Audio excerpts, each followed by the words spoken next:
नमस्ते, नमस्कार, जय हिंद, भारत माता की जय। मैं सत्यम ठाकुर फिर से स्वागत करता हूँ आप लोगों को दरोगा अड्डा पे। और दोस्तों ये है रोशन आनंद सर का अ, डबल स्टार सीरीज का डिस्कशन, जो कि 2 से 3 से 4-4 बार हमने बोल-बोल कर आप लोगों को याद कराने का काम करेंगे। और 76 से पहले जो क्वेश्चन है वो अपलोड कर दिया गया है। और यह तीसरा सेट का दोस्तों 76 से 100 तक का क्वेश्चन है जो आप लोग देखेंगे। ठीक है, 76 से हमको लग रहा है 15-15 क्वेश्चन लिए हैं। ज़्यादा बड़ा हम वीडियो नहीं बनाते हैं, छोटा-छोटा जिसमें आपको अच्छे से याद हो। वीडियो बड़ा होने पे थोड़ा-सा बोरिंग लगता है सुनने वालों को, ठीक है? तो इसमें हम स्किप करेंगे दोस्तों, क्या-क्या छोड़ने वाले हैं, मैथ, रीजनिंग और करंट अफेयर को छोड़ेंगे, ठीक है?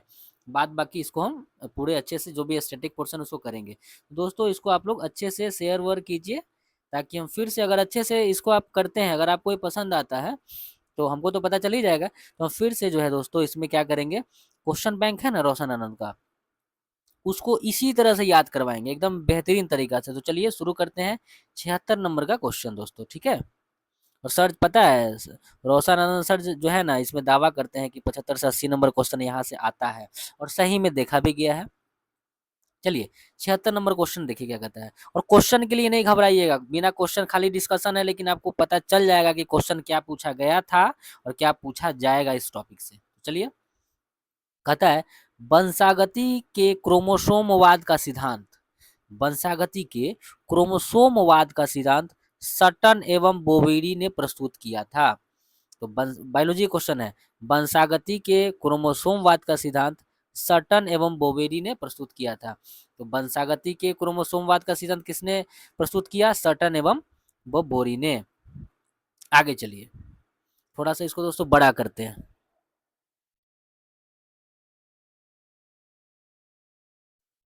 हाँ, हाँ, अभी ठीक है। चलिए दोस्तों, कहता है कि वंशागति का जीन मत मॉर्गन ने दिया था। वंशागति का जो दोस्तों जीन मत था ना, वो मॉर्गन ने दिया था। वंशागति का जीन मत दोस्तों मॉर्गन ने दिया था। गुणसूत्र का नाम वॉल्डेयर ने दिया था। गुणसूत्रों का नाम वॉल्डेयर ने दिया था। गुणसूत्रों का नाम वॉल्डेयर ने दिया था। अनुवांशिकता शब्द का प्रयोग सबसे पहले बेटसन ने किया था। अनुवांशिकता शब्द का सबसे पहला प्रयोग कौन किया था? शब्द का प्रयोग बेटसन ने। अनुवांशिकता शब्द का सबसे पहला प्रयोग दोस्तों बेटसन ने किया था। उत्परिवर्तन का सिद्धांत ह्यूगो डू ब्रीज ने दिया था, ये तो आप जानते हैं। उत्परिवर्तन का सिद्धांत ह्यूगो डी ब्रीज ने दिया था। मेंडल ने अपने प्रयोग का आधार मटर के पौधों को बनाया था। इसे जानते, जो क्वेश्चन दोस्त आप जानते हैं उसको हम ज्यादा समय नहीं लेंगे। चलिए अगला क्वेश्चन क्या कहता है। 77 नंबर है कि आंध्र प्रदेश के मुख्यमंत्री एन चंद्रबाबू नायडू ने अमरावती में स्वतंत्रता सेनानी पुट्टी श्री रामुलु की 58 फीट ऊंची प्रतिमा स्थापित करने की घोषणा की है। ठीक है, कहता है कि यह पहल श्री रामुलु की 58 दिन की भूख हड़ताल की स्मृति में की जा रही है, जिसने आंध्र प्रदेश के गठन में एक अहम भूमिका निभाई थी। इन्होंने 58 दिन का अलग राज्य बनाने के लिए इन्होंने 58 दिन का भूख हड़ताल किया था। किसने? श्री रामुलु ने, और उनकी मृत्यु हो गई थी। तो उसी के चलते जो है आंध्र प्रदेश राज्य का जो है भाषाई आधार पर गठन किया गया था, ये आप जानते हैं। चलिए 16 मार्च 1901 को मद्रास में जन्मे श्री रामुलु। तो 16 मार्च 1901 को मद्रास में श्री रामुलु जी का जन्म हुआ था। 19 अक्टूबर 1952 को एक अलग तेलुगु भाषी राज्य की मांग को लेकर भूख हड़ताल शुरू किए थे इन्होंने। ठीक है, 16 मार्च 1901 को मद्रास में श्री रामुलु जी का जन्म हुआ था, और 29 अक्टूबर 1952 को एक अलग तेलुगु भाषी राज्य की मांग को लेकर भूख हड़ताल शुरू किए थे। 15 दिसंबर 1952 को उनके बलिदान के बाद व्यापक विरोध प्रदर्शन हुआ, जिसके कारण प्रधानमंत्री नेहरू को 1 अक्टूबर 1953 को आंध्र प्रदेश के गठन की घोषणा करनी पड़ी। समझिए क्या हुआ था।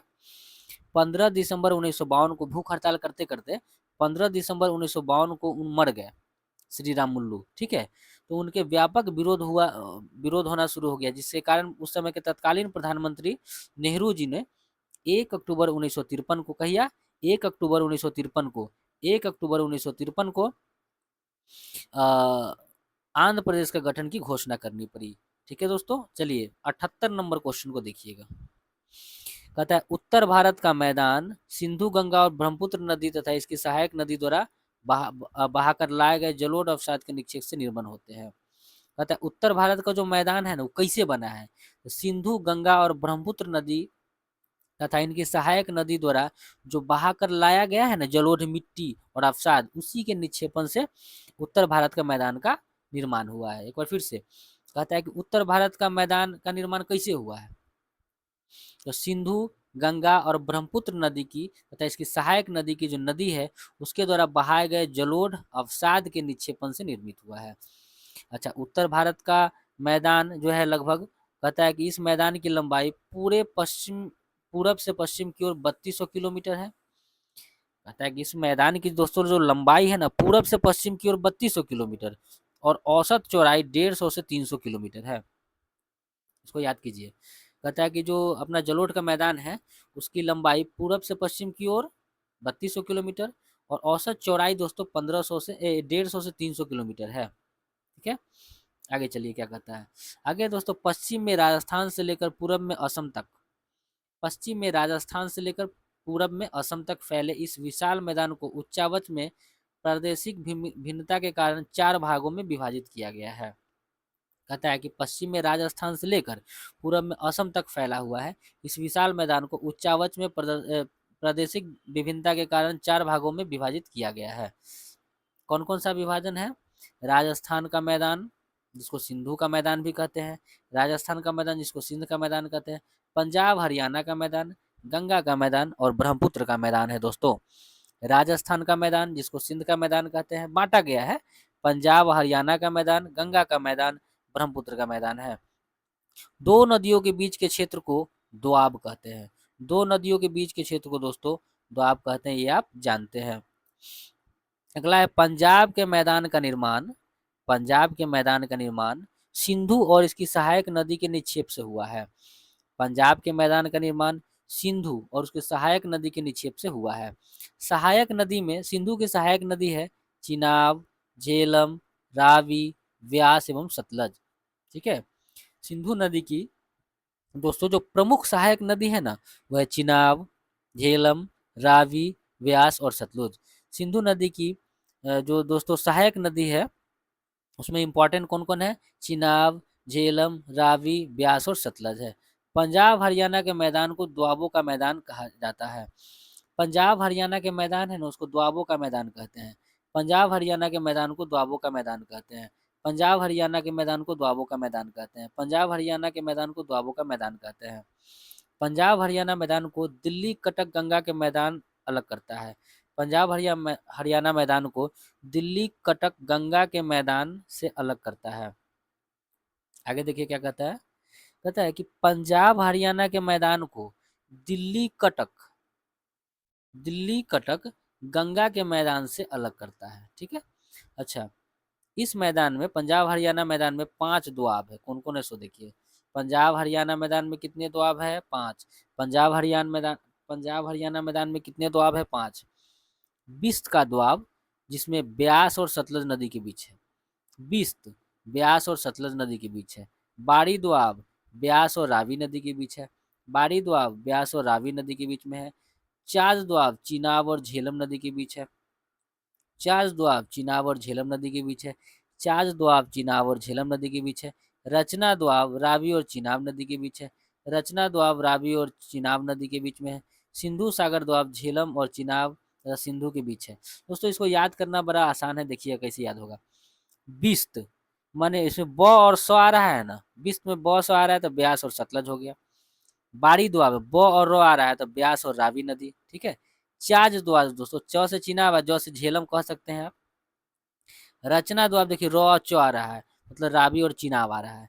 सिंधु सागर दोआब दोस्तों इसको थोड़ा आपको याद करना पड़ेगा। सिंधु सागर दोआब में झेलम चिनाब तथा सिंधु के बीच, झेलम चिनाब तथा सिंधु के बीच। सिंधु सागर दोआब झेलम चिनाब तथा सिंधु के बीच, सिंधु सागर दोआब झेलम चिनाब तथा सिंधु के बीच है। आगे देखिए दोस्तों, कहते हैं दोआब का क्षेत्र कृषि के लिए महत्वपूर्ण होता है। दोआब का क्षेत्र कृषि के लिए महत्वपूर्ण होता है। दोआब का क्षेत्र कृषि के लिए महत्वपूर्ण होता है। ठीक है, अच्छा, अब दोस्तों अगला क्वेश्चन देखिएगा 79 नंबर। लोकसभा में विपक्ष के नेता की दर्जा प्राप्त करने के लिए आवश्यक जो अर्हता है दोस्तों वो क्या है? कहता है संसद की कुल सदस्य संख्या का कम से कम 10% भाग समर्थन प्राप्त होना चाहिए। कहता है लोकसभा में विपक्ष के नेता कौन बनेगा? तो संसद की कुल सदस्य संख्या का कम से कम 10% माने 1/10वां भाग समर्थन प्राप्त होना अनिवार्य होता है, वही विपक्ष के नेता बनेगा। यह जो प्रावधान है दोस्तों संसद के नियमों और स्थापित परंपराओं के अनुसार है, हालांकि इसका सीधा उल्लेख भारतीय संविधान में नहीं है। ये जो ये जो 10% का वाला जो बात है ना विपक्ष वाला, यह जो है दोस्तों कि संसद के नियम और स्थापित परंपरा के अनुसार है, इसका जो सीधा उल्लेख संविधान में नहीं मिलता है। यह 10% की शर्त एकल राजनीतिक दल पर लागू होती है, न कि किसी भी गठबंधन पर। देखिए गठबंधन पर लागू नहीं होता है दोस्तों, ध्यान दीजिएगा। 10% की जो शर्त है ना वो एक राजनीतिक किसी खास एक जो है राजनीतिक दल पर लागू होता है। आगे चलिए, आगे कहता है दोस्तों 1977 के संसद में 1977 के संसद में विपक्ष के नेताओं के क्या है वेतन, क्या लिखा है, वेतन एवं भत्ते, वेतन और भत्ते उपाधि नियम के तहत विपक्ष के नेता को संवैधानिक मान्यता दी गई थी। ठीक है। वर्तमान में लोकसभा की कुल सदस्य संख्या 543 है।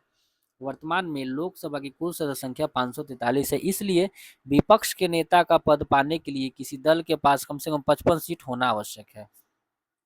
देखिए वर्तमान में कुल सदस्य संख्या कितना है लोकसभा में? 543 है, इसीलिए विपक्ष के नेता का पद पाने के लिए किसी दल के पास कम से कम 55 सीटें होना आवश्यक है। अगला देखिए क्या कहता है, वर्तमान में दोस्तों वर्तमान में 18वीं लोकसभा में विपक्ष के नेता राहुल गांधी हैं। ठीक है। कार्य क्या होता है? विपक्ष के नेता का जो कार्य है दोस्तों वो क्या होता है? सरकार को जवाबदेह बनाने और संसदीय लोकतंत्र को मजबूत करने में महत्वपूर्ण भूमिका निभाते हैं और सरकार का आलोचना करता है। वैकल्पिक सरकार का प्रस्ताव मतलब विपक्ष के नेता को छाया प्रधानमंत्री के रूप में भी देखा जा सकता है। विपक्ष के नेता को छाया प्रधानमंत्री के रूप में भी देखा जा सकता है। कितना बढ़िया बात है, विपक्ष के नेता को छाया प्रधानमंत्री के रूप में भी देखा जा सकता है। प्रमुख समितियां में भागीदारी होता है। विपक्ष के नेता को प्रमुख समिति में भी भागीदारी होता है, जैसे लोक लेखा समिति। प्रमुख नियुक्तियों में भी शामिल होते हैं, जैसे सीबीआई के निदेशक में भी ये शामिल होते हैं। केंद्रीय सतर्कता आयुक्त और मुख्य सूचना आयुक्त में भी इनकी भागीदारी होती है।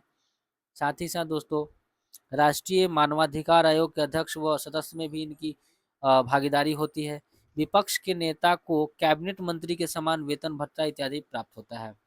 तो जो विपक्ष के नेता होता है ना उसको कैबिनेट मंत्री के समान वेतन भत्ता इत्यादि प्राप्त होता है।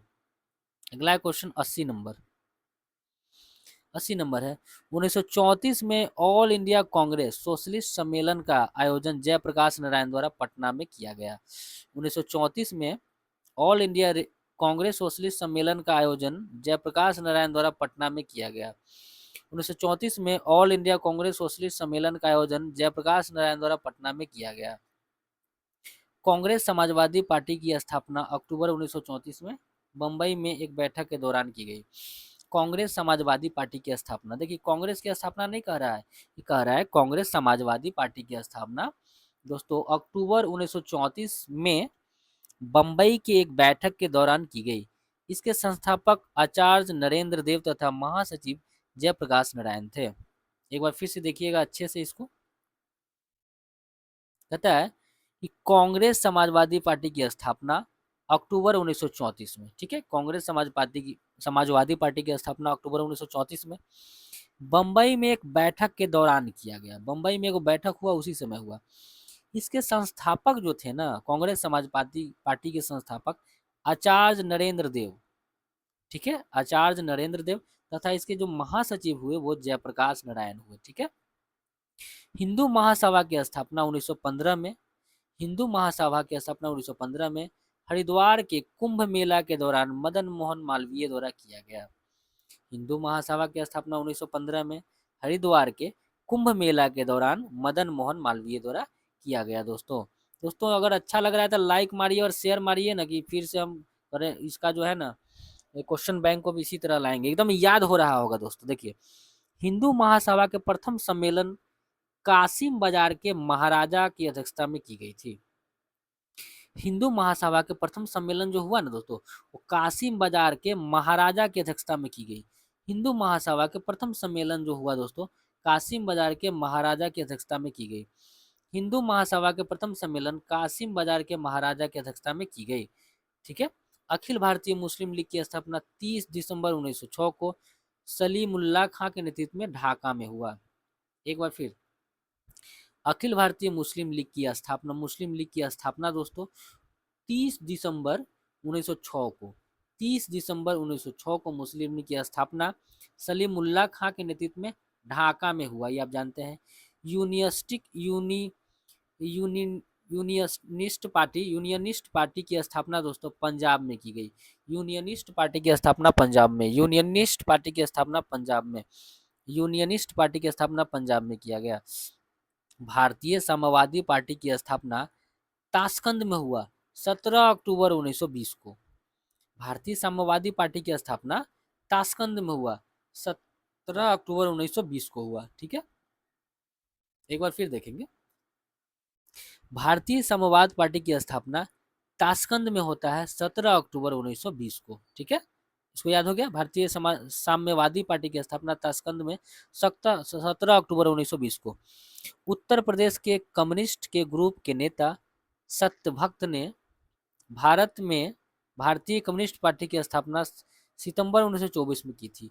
उत्तर प्रदेश के कम्युनिस्टों के ग्रुप के नेता सत्यभक्त उत्तर प्रदेश के कम्युनिस्टों के ग्रुप के नेता सत्यभक्त ने भारत में कानपुर में भारतीय कम्युनिस्ट पार्टी की स्थापना सितंबर 1924 में किया था। इसको याद रखिए। आते हैं 81 नंबर क्वेश्चन। गंदे सार्वजनिक मूत्रालय में अमोनिया गैस निकलती है। देखिए, गंदा जो सार्वजनिक मूत्रालय होता है ना दोस्तों, वहां से कौन सा गैस निकलता है? Ammonia gas. मूत्र में यूरिया होता है जो बैक्टीरिया द्वारा अमोनिया में विघटित हो जाता है। मूत्र में यूरिया होता है जो बैक्टीरिया के द्वारा अमोनिया में बदल जाता है। अमोनिया नाइट्रोजन का हाइड्राइड है। अमोनिया दोस्तों देखिएगा, अमोनिया जो है ना, वो नाइट्रोजन का हाइड्राइड है। अमोनिया नाइट्रोजन का हाइड्राइड है। हाइड्रोजन और यूरिया का सूत्र होता है NH2CONH2। ठीक है, यूरिया का सूत्र है NH2CONH2। यूरिया का सूत्र है NH2CONH2। यूरिया का सूत्र है NH2CONH2। तो कहता है कि हाइड्रोजन और यूरिया के विनिर्माण में अमोनिया का प्रयोग होता है। हाइड्रोजन और यूरिया के विनिर्माण में अमोनिया का प्रयोग दोस्तों होता है। आगे देखिए क्या कहता है। द्रवित अमोनिया का उपयोग प्रतिशकों में बर्फ जमाने के लिए होता है। द्रवित अमोनिया का उपयोग प्रतिशकों में बर्फ जमाने के लिए होता है। द्रवित अमोनिया का उपयोग प्रतिशकों में बर्फ जमाने के लिए होता है। द्रवित अमोनिया का उपयोग प्रतिशकों में बर्फ जमाने के लिए होता है। ठीक है, अगला दोस्तों देखिएगा। कहता है कि क्लोरीन फूलों के रंग क्लोरीन देखिए, एक बार रुक जाइए, अच्छे से टिकिंग करेंगे। क्लोरीन जो है ना दोस्तों, क्लोरीन ये फूलों के रंग को उड़ा देता है। यह दमघोटू गैस भी इसको कहते हैं। ठीक है दोस्तों, क्लोरीन जो है ना, वो फूल के रंग को उड़ा देता है। इसको दमघोटू गंध भी कहते हैं। अच्छा, कार्बन मोनोऑक्साइड का मनुष्य के रक्त में घुलने से क्षमता सबसे अधिक होता है। कार्बन मोनोऑक्साइड जो है मनुष्य के रक्त में घुलने की क्षमता सबसे अधिक होती है। कार्बन मोनोऑक्साइड गैस है ना, उसका मनुष्य के रक्त में घुलने की क्षमता सबसे अधिक होती है। ठीक है, सल्फर डाइऑक्साइड अम्ल वर्षा के लिए जिम्मेदार गैस है। सल्फर डाइऑक्साइड अम्ल वर्षा के लिए जिम्मेदार है। सल्फर डाइऑक्साइड अम्ल वर्षा के लिए दोस्तों जिम्मेदार है। ठीक है, आइए 82 नंबर क्वेश्चन देखेंगे। दूध के फटने पर लैक्टिक एसिड उत्पन्न होता है। यही क्वेश्चन है। दूध के फटने पर कौन सा एसिड? लैक्टिक एसिड उत्पन्न होता है। दूध के फटने पर लैक्टिक एसिड बनता है। दूध जब फट जाएगा ना तो उसमें लैक्टिक एसिड उत्पन्न हो जाता है। चलिए, इमली में कौन सा अम्ल है? टार्टरिक अम्ल। इमली में टार्टरिक अम्ल। इमली में टार्टरिक अम्ल। कच्चा आम में टार्टरिक अम्ल। कच्चा आम में टार्टरिक अम्ल। कच्चा आम में टार्टरिक अम्ल। अंगूर में भी टार्टरिक अम्ल होता है। अंगूर में भी टार्टरिक अम्ल। अंगूर में भी टार्टरिक अम्ल। टार्टरिक अम्ल। इमली में टार्टरिक अम्ल, कच्चा आम में टार्टरिक अम्ल, अंगूर में। सिरका में एसिटिक अम्ल। सिरका में दोस्तों एसिटिक अम्ल, सिरका में एसिटिक अम्ल। अच्छा, डेयरी उत्पादन और मक्खन में ब्यूट्रिक अम्ल, डेयरी उत्पादन और मक्खन में ब्यूट्रिक अम्ल, डेयरी उत्पादन मक्खन में ब्यूट्रिक अम्ल, डेयरी उत्पादन और मक्खन में ब्यूट्रिक अम्ल, डेयरी उत्पादन और मक्खन में दोस्तों ब्यूट्रिक अम्ल। चींटी के डंक में दोस्तों फॉर्मिक अम्ल होता है, मेथनोइक भी कहते हैं इसको। चींटी के डंक में फॉर्मिक अम्ल जिसको मेथनोइक कहते हैं। नेटल का डंक, इसमें भी फॉर्मिक अम्ल होता है। चींटी के डंक में भी फॉर्मिक अम्ल, नेटल के डंक में भी फॉर्मिक अम्ल, चींटी के डंक में फॉर्मिक अम्ल और नेटल के डंक में फॉर्मिक अम्ल। दोस्तों आगे देखेंगे, नींबू के कुल फलों में साइट्रिक अम्ल, नींबू वाला जितना होगा ना सारे फलों में साइट्रिक साइट्रिक अम्ल होता है। नींबू के कुल फलों में दोस्तों साइट्रिक अम्ल होता है। नींबू के कुल फलों में साइट्रिक अम्ल, नींबू के कुल फलों में, नींबू कुल के फलों में साइट्रिक अम्ल, नींबू के कुल फल में साइट्रिक अम्ल। अच्छा, आंवला में क्या होता है? एस्कॉर्बिक अम्ल, आंवला में दोस्तों एस्कॉर्बिक अम्ल, आंवला में एस्कॉर्बिक अम्ल, आंवला में एस्कॉर्बिक अम्ल, आंवला में दोस्तों, आंवला में एस्कॉर्बिक अम्ल, आंवला में एस्कॉर्बिक अम्ल। टमाटर में ऑक्जेलिक अम्ल और पालक, टमाटर और पालक में ऑक्जेलिक अम्ल, टमाटर और पालक में ऑक्जेलिक अम्ल, टमाटर और पालक में ऑक्जेलिक अम्ल, टमाटर और पालक में ऑक्जेलिक अम्ल, टमाटर और पालक में ऑक्जेलिक अम्ल, टमाटर और पालक में ऑक्जेलिक अम्ल होता है दोस्तों, इसको याद रखिएगा। तो ये कहता है स्रोत और क्षारक, हाँ कहता है दोस्तों कि दूधिया जो मैग्नीशियम होता है ना, दूधिया मैग्नीशियम, उसका क्षारक है मैग्नीशियम हाइड्रोक्साइड। दूधिया मैग्नीशियम के क्षारक कौन है? Magnesium hydroxide. ठीक है। अच्छा, कांच साफ करने वाला जो मार्जक है ना उसमें अमोनियम हाइड्रोक्साइड होता है। कांच साफ करने वाला मार्जक में अमोनियम हाइड्रोक्साइड होता है। कांच साफ करने वाला मार्जक में अमोनियम हाइड्रोक्साइड होता है। चूने का पानी में कैल्शियम हाइड्रोक्साइड, चूने के पानी में कैल्शियम हाइड्रोक्साइड, चूने के पानी में कैल्शियम हाइड्रोक्साइड, साबुन में दोस्तों सोडियम हाइड्रोक्साइड। ठीक है, इसको फिर से याद कीजिए। दूधिया मैग्नीशियम में क्या होता है? Magnesium hydroxide. दूधिया मैग्नीशियम में मैग्नीशियम हाइड्रोक्साइड। कांच साफ करने वाला मार्जक में अमोनियम हाइड्रोक्साइड, कांच साफ करने वाला मार्जक में अमोनियम हाइड्रोक्साइड, कांच साफ करने वाला मार्जक में अमोनियम हाइड्रोक्साइड। चूने का पानी में कैल्शियम हाइड्रोक्साइड, चूने का पानी में कैल्शियम हाइड्रोक्साइड, चूने के पानी में कैल्शियम हाइड्रोक्साइड। साबुन में सोडियम हाइड्रोक्साइड, साबुन में सोडियम हाइड्रोक्साइड, साबुन में सोडियम हाइड्रोक्साइड होता है। 83 नंबर क्वेश्चन देखिएगा दोस्तों। 83 नंबर क्वेश्चन है, चागोस द्वीप समूह में 58 द्वीप शामिल है। चागोस द्वीप समूह में दोस्तों 58 गो द्वीप शामिल है। चागोस द्वीप समूह में 58 द्वीप शामिल है। अच्छा, चागोस द्वीप समूह हिंद महासागर में मालदीव द्वीप समूह के दक्षिण में लगभग 500 किलोमीटर की दूरी पर स्थित है। एक बार फिर देखिएगा, कहता है कि जो चागोस द्वीप समूह है ना वो हिंद महासागर में मालदीव द्वीप समूह के दक्षिण में, हिंद महासागर में मालदीव द्वीप समूह के दक्षिण में लगभग 500 किलोमीटर की दूरी पर स्थित है। चर्चा में रहने के कारण चागोस द्वीप समूह ब्रिटेन और मॉरिशस के बीच क्षेत्रीय विवाद तथा वहां स्थित अमेरिकी सैन्य अड्डा डियागो गार्सिया के कारण चर्चा में है। एक बार फिर देखिएगा, कहता है दोस्तों कि चागोस द्वीप समूह चर्चा में क्यों है। इंपॉर्टेंट है क्वेश्चन, देखिए कि चर्चा में रहने का कारण है कि चागोस द्वीप समूह है ना वो ब्रिटेन और मॉरिशस के बीच क्षेत्रीय विवाद के कारण भी है। ब्रिटेन और मॉरिशस के बीच जो क्षेत्रीय विवाद है ना उसमें भी चागोस द्वीप समूह मायने रखता है, उसी के लिए है।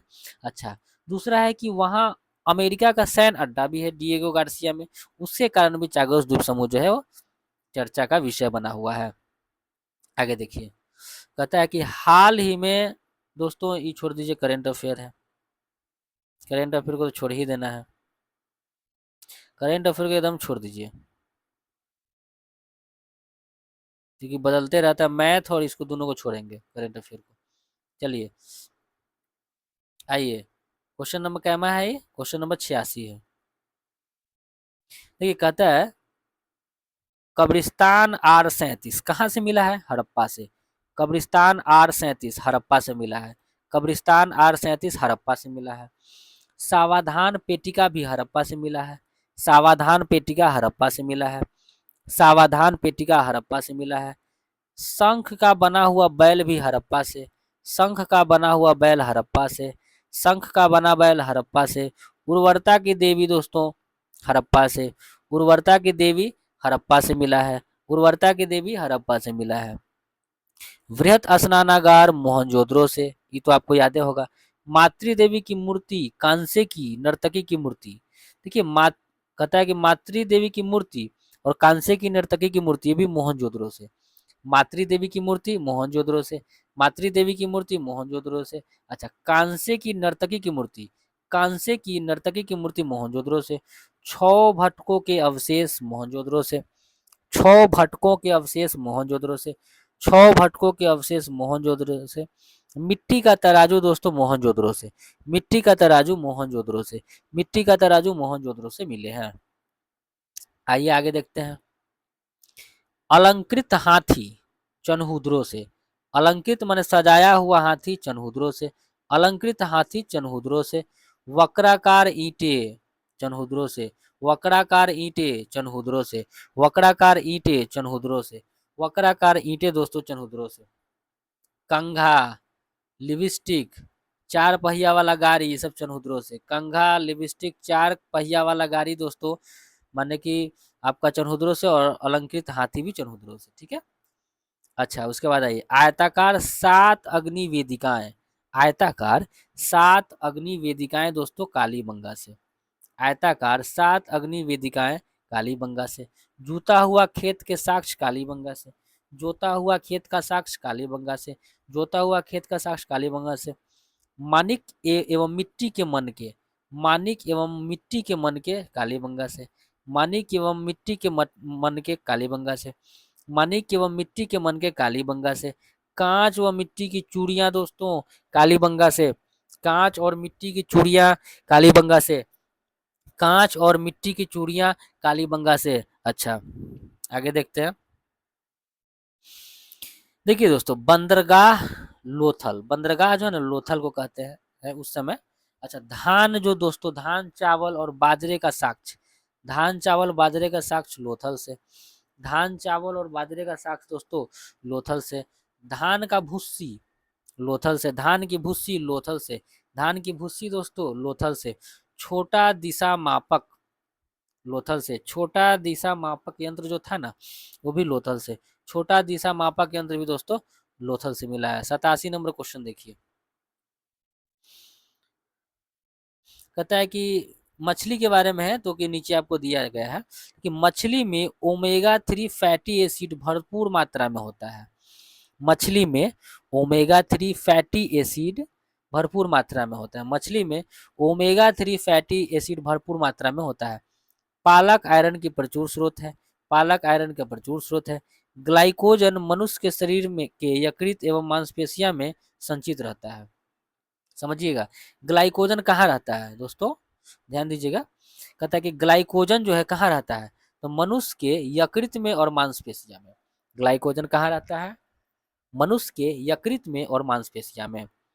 अच्छा, वसा उत्तक के नीचे एडिपोज उत्तक में जमा शरीर के ताप को नियंत्रित करता है। वसा उत्तक के नीचे एडिपोज, देखिएगा कहता है वसा उत्तक के नीचे जो एडिपोज है ना वो उत्तकों में जमा होकर एडिपोज, वसा त्वचा, कहता है वसा त्वचा के नीचे एडिपोज उत्तक में, एक बार फिर से देखिएगा बात गड़बड़ा गया।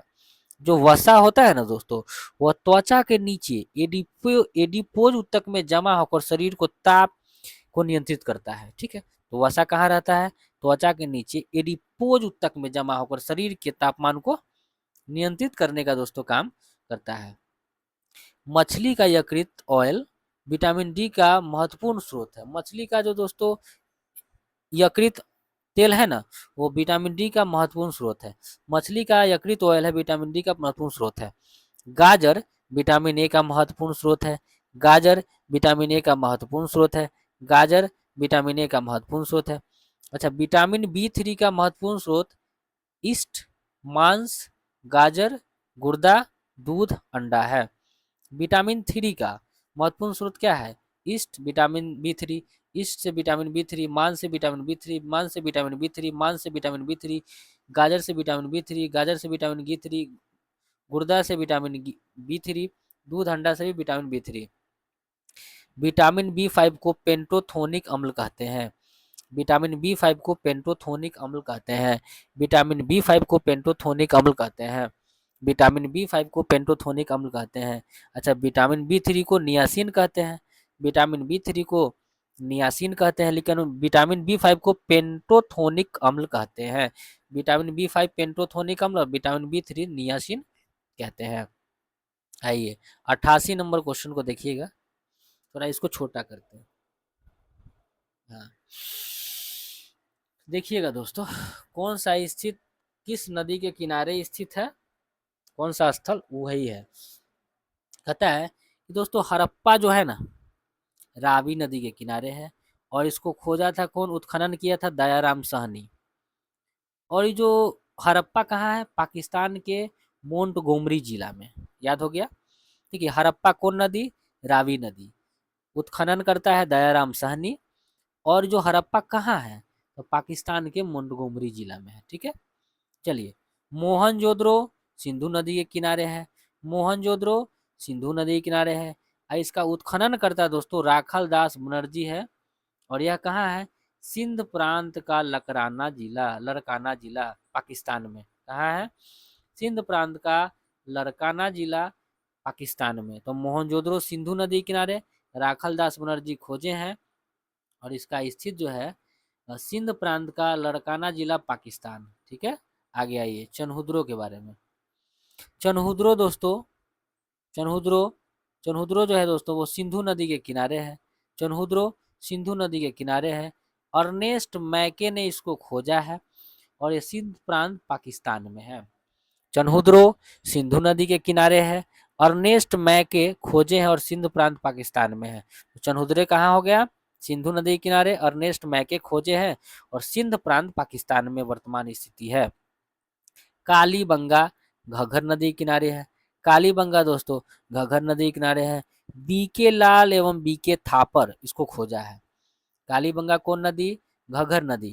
कालीबंगा घग्घर नदी किनारे है। बीके लाल एवं बीके थापर खोजे हैं, और राजस्थान का हनुमानगढ़ जिला में वर्तमान स्थिति है। किसका, कालीबंगा। कहाँ पर है कालीबंगा, तो राजस्थान का हनुमानगढ़ जिला में है। समझ में आ गया। चलिए, कोट दीजी दोस्तों सिंधु नदी किनारे हैं। कोट दीजी सिंधु नदी किनारे हैं। कोट दीजी सिंधु नदी के किनारे हैं। इसको खोजा कौन है, अफजल अहमद खां। कोट दीजी सिंधु नदी किनारे है, इसको खोजा है फजल अहमद खां। कोट दीजी सिंधु नदी किनारे है, इसको खोजा कौन है, फजल अहमद खां खोजा है। और पाकिस्तान का सिंध प्रांत में इसकी स्थिति वर्तमान स्थिति है। तो कोट दीजिए फिर से, सिंधु नदी किनारे, फजल अहमद खां, पाकिस्तान का सिंध प्रांत। चलिए, रंगपुर दोस्तों भादर नदी किनारे है। रंगपुर भादर नदी किनारे है, और SR राव इसकी खोज किया है, उत्खनन किया है। रंगपुर भादर नदी किनारे है, SR राव इसकी खोज किया है, और रंगपुर वर्तमान में गुजरात में है। एक बार फिर देख लीजिए, रंगपुर जो है गुजरात में है, और भादर नदी के किनारे हैं, SR राव इसकी खोज किए हैं। रोपर दोस्तों सतलज नदी किनारे हैं। रोपर सतलज नदी किनारे हैं। यगदस शर्मा इसको खोजे हैं, और पंजाब पंजाब के रोपर जिला में स्थित है, इसको याद रखिएगा। तो दोस्तों रोपर के बारे में क्या जानते हैं, सतलज नदी के किनारे हैं, यगदस शर्मा उत्खनन करता है, और पंजाब का रोपर जिला में रोपर है। लोथल दोस्तों भोगवा नदी किनारे है। लोथल भोगवा नदी किनारे है। SR राव इसकी खोज किए हैं, और लोथल कहाँ है, गुजरात में है। तो लोथल भोगवा नदी किनारे है, SR राव उत्खनन करता है, और लोथल गुजरात राज्य में स्थित है।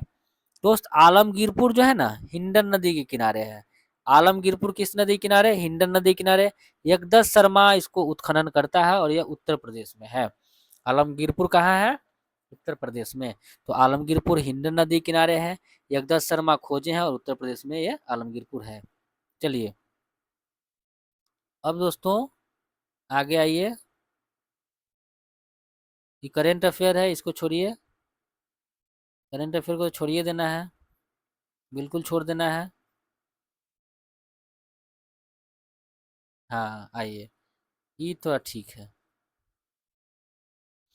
कहते हैं दोस्तों कि एफ्लाटॉनिक, एफ्लाटॉक्सिन, एफ्लाटॉक्सिन नामक विष जो है ना फंगस द्वारा उत्पन्न किया जाता है। एफ्लाटॉक्सिन नामक दोस्तों जो विष है ना फंगस द्वारा उत्पन्न किया जाता है। एफ्लाटॉनिक नामक विष फंगस द्वारा, एफ्लाटॉक्सिन, एफ्लाटॉक्सिन, एफ्लाटॉक्सिन नामक जो विष है फंगस द्वारा उत्पन्न किया जाता है। कवक, शैवाल, लाइकेन आदि थैलोफाइटा समूह के अंतर्गत आते हैं। कवक, शैवाल, लाइकेन जो है दोस्तों थैलोफाइटा समूह के अंतर्गत आता है। कवक, शैवाल, लाइकेन थैलोफाइटा समूह के अंतर्गत आता है। थैलोफाइटा पादप के शरीर के, थैलोफाइटा पादप के शरीर के सभी घटक पूर्ण रूप विभेदित नहीं होते हैं, अर्थात इसकी संरचना मूल तना तथा पत्तियों में विभेदित नहीं होती है।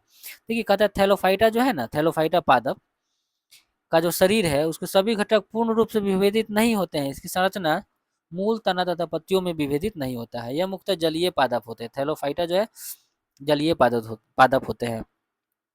विषाणु से कौन कौन रोग होगा? खसरा विषाणु से, चेचक विषाणु से, पोलियो विषाणु से, डेंगू विषाणु से, एड्स विषाणु से और इन्फ्लुएंजा विषाणु से। खसरा विषाणु से, चेचक विषाणु से, चेचक विषाणु से, पोलियो विषाणु से, डेंगू विषाणु से, एड्स विषाणु से, इन्फ्लुएंजा भी विषाणु से। तो खसरा विषाणु से, चेचक विषाणु से, पोलियो विषाणु से, डेंगू विषाणु से, एड्स भी विषाणु से और इन्फ्लुएंजा दोस्तों विषाणु से। अब जीवाणु द्वारा कौन कौन रोग होता है? हैजा जीवाणु, क्षय रोग जीवाणु, निमोनिया जीवाणु, कुष्ठ रोग जीवाणु, काली खांसी जीवाणु। हैजा जीवाणु से, हैजा जीवाणु से, क्षय रोग जीवाणु से, क्षय रोग जीवाणु से, क्षय रोग माने टीबी जीवाणु से, निमोनिया दोस्तों जीवाणु से, निमोनिया जीवाणु से, निमोनिया जीवाणु से, निमोनिया जीवाणु से, कुष्ठ रोग जीवाणु से, कुष्ठ रोग जीवाणु से, कुष्ठ रोग जीवाणु से, काली खांसी जीवाणु से। तो खसरा विषाणु, चेचक विषाणु, पोलियो विषाणु, डेंगू विषाणु, एड्स विषाणु, इन्फ्लुएंजा विषाणु, हैजा जीवाणु, क्षय रोग जीवाणु, निमोनिया जीवाणु, कुष्ठ रोग जीवाणु, काली खांसी जीवाणु। प्रोटोजोआ से देखिए मलेरिया प्रोटोजोआ से होता है। कालाजर, कालाजर भी दोस्तों उसी से होता है। कहता है कि प्रोटोजोआ से होता है मलेरिया, तो मलेरिया प्रोटोजोआ से, मलेरिया प्रोटोजोआ से। कालाजार भी प्रोटोजोआ से, कालाजार भी प्रोटोजोआ से। स्लीपिंग सिकनेस दोस्तों ये भी प्रोटोजोआ से होता है। और पेचिस दोस्तों ये भी प्रोटोजोआ से होता है। तो मलेरिया प्रोटोजोआ, कालाजार प्रोटोजोआ, स्लीपिंग सिकनेस प्रोटोजोआ और पेचिस प्रोटोजोआ से होता है। 95 नंबर क्वेश्चन देखेंगे। 95 नंबर क्वेश्चन है दोस्तों, ध्यान दीजिएगा। कहता है कि लसिका संवहन ऊतक में उपस्थित होता है। लसिका संवहन ऊतक में उपस्थित होता है। लसिका दोस्तों संवहन ऊतक में उपस्थित होता है। लसिका संवहन ऊतक में उपस्थित होता है। कहता है कि तरल ऊतक को संवहनीय ऊतक भी कहते हैं। तरल ऊतक को संवहनीय ऊतक भी कहा जाता है। तरल ऊतक को संवहनीय ऊतक भी कहते हैं। रक्त और लसिका को तरल संयोजी ऊतक कहते हैं। रक्त और लसिका को तरल संयोजी ऊतक कहते हैं। रक्त और लसिका को दोनों को तरल संयोजी ऊतक कहते हैं। रक्त के तरल भाग को प्लाज्मा कहते हैं। रक्त के तरल भाग को प्लाज्मा कहते हैं। रक्त के तरल भाग को दोस्तों प्लाज्मा कहते हैं। रक्त का 55% भाग प्लाज्मा होता है। पूरे रक्त का 55% भाग, आधा भाग दोस्तों, आधा से ज्यादा प्लाज्मा होता है। रक्त का 55% भाग दोस्तों प्लाज्मा होता है। और प्लाज्मा का 90% भाग जो है दोस्तों वो जल होता है। प्लाज्मा का 90% भाग दोस्तों जल होता है। प्लाज्मा का 90% भाग जल होता है। लसिका एक रंगहीन द्रव है। लसिका एक रंगहीन द्रव है। लसिका एक रंगहीन द्रव है जिसे आरबीसी एवं प्लेटलेट्स नहीं होते हैं। लसिका एक रंगहीन द्रव है जिसमें आरबीसी और प्लेटलेट्स नहीं पाया जाता है। लसिका में असंक्रामण तंत्र का निर्माण करता है। लसिका शरीर में असंक्रमण तंत्र का निर्माण करता है। लसिका शरीर में असंक्रमण तंत्र का निर्माण करता है। लसिका रक्त की तरह, लसिका रक्त की तरह एक बंद लूप में परिचालित नहीं होता है। कहता है कि लसिका जो है दोस्तों, लसिका वह रक्त की तरह एक बंद लूप में परिचालित नहीं होता है। ठीक है, अब आइए 96 नंबर क्वेश्चन। कहता है कि आलू का कंद एक रूपांतरित तना है। आलू का कंद तना है। आलू का कंद एक तना है। तना का विकास प्ररोह से होता है। तना का विकास प्ररोह से होता है। इसमें नोड और इंटरनोड पाया जाता है। तना का विकास प्ररोह से होता है। तना का विकास आलू में तना का विकास प्ररोह से होता है। इसमें नोड और इंटरनोड पाया जाता है। तो आलू के तना का विकास प्ररोह से होता है। इसमें नोड तथा इंटरनोड पाया जाता है। इसको थोड़ा छोटा कर देते हैं, बहुत बड़ा हो गया है। दोस्तों वो कहता है कि हल्दी, अदरक, केला, कमल तना का प्रगंध रूपांतरण है। देखिए हल्दी, अदरक, केला और कमल तना है। हल्दी, अदरक, केला, कमल तना है। हल्दी, अदरक, केला, कमल, हल्दी, अदरक, केला, कमल तना का रूपांतरण। प्याज एवं लहसुन सल्क कंद है। प्याज और लहसुन सल्क कंद है। प्याज और लहसुन सल्क कंद है, लेकिन हल्दी, अदरक, केला, कमल तना है।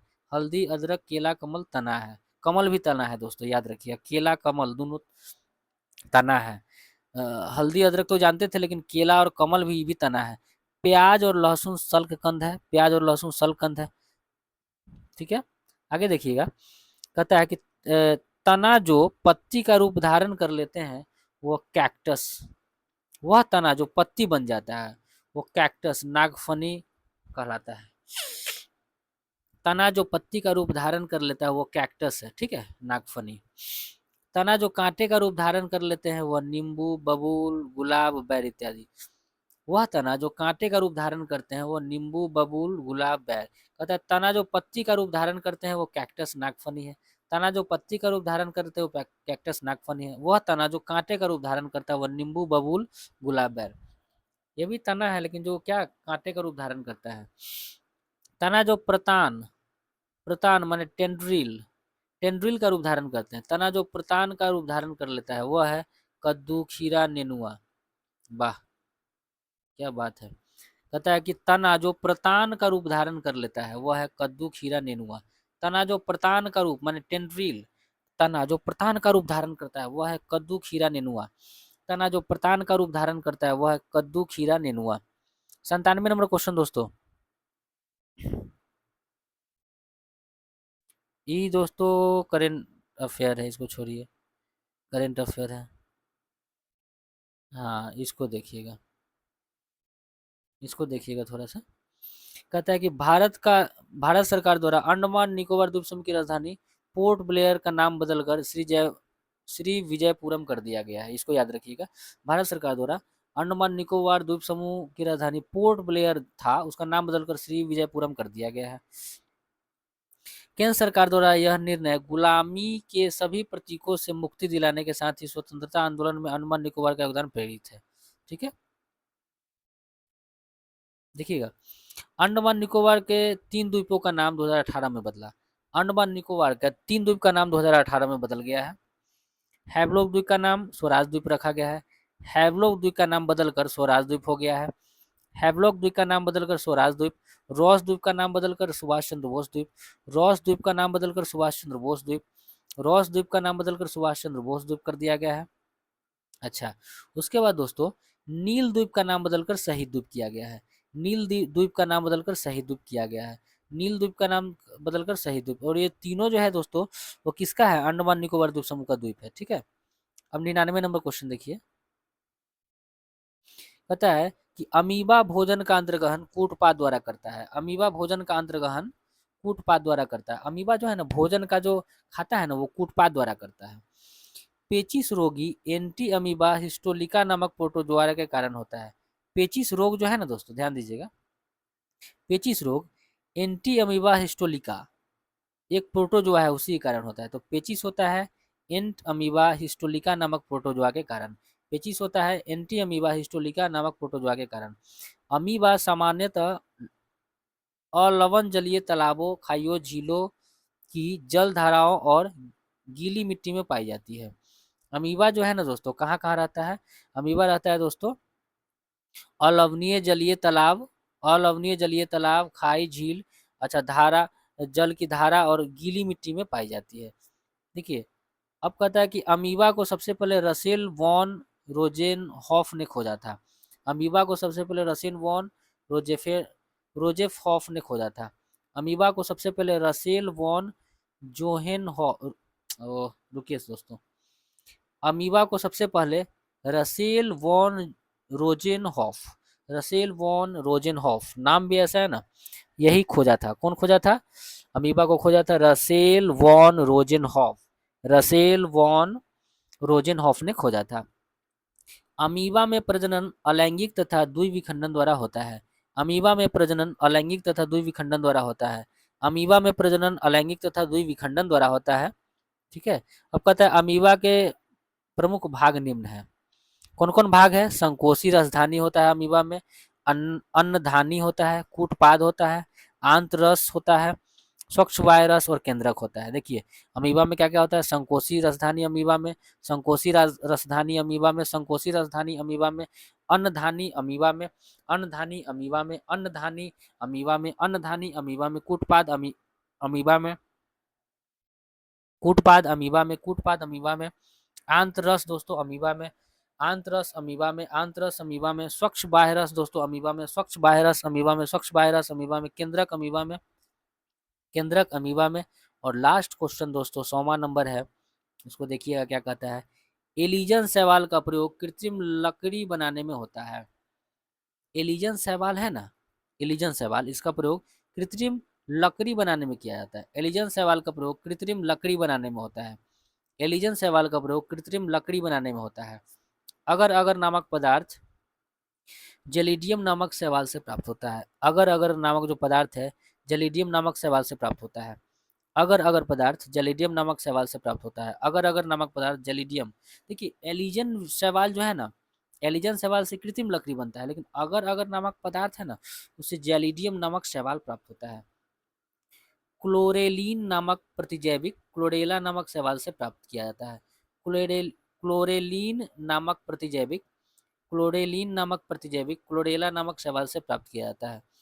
क्लोरेलिन नामक प्रतिजैविक क्लोरेला नामक शैवाल से प्राप्त होता है।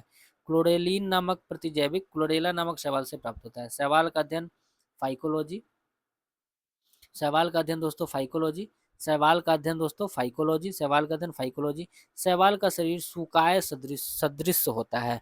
शैवाल का शरीर सुकाय सदृश होता है। शैवाल का शरीर सुकाय सदृश होता है। शैवाल का शरीर सुकाय सदृश होता है।